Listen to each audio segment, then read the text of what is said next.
You know him, you've played his games, but do you know where he really comes from? Mario is one of the most recognizable video game characters of all time, but his creation wasn't as straightforward as you might think. His origins stretch back to the early days of arcade gaming, an ambitious game developer, and even an unexpected inspiration from an American landlord. This is the real story of how Nintendo's Mario was born. In the early 1980s, Nintendo was struggling to break into the North American market. Their first attempt, an arcade game called Radar Scope, flopped. They needed a hit fast. Enter a young designer named Shigeru Miyamoto.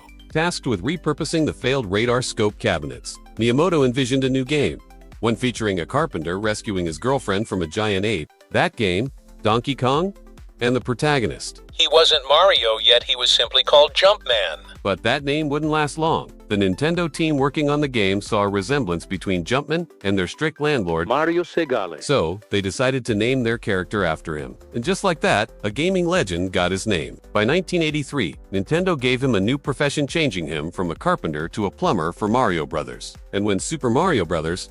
Launched in 1985, Mario became the face of Nintendo forever. Over the next 3 decades, Mario starred in over 200 games, helping Nintendo survive multiple gaming industry shifts. From a simple arcade character to a global icon, Mario has appeared in everything from Super Mario 64 and Mario Kart to Super Smash Bros. And even the Olympic Games.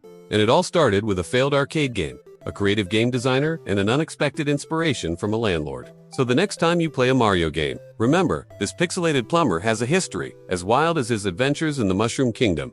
Subscribe to our channel for more surprising gaming origins.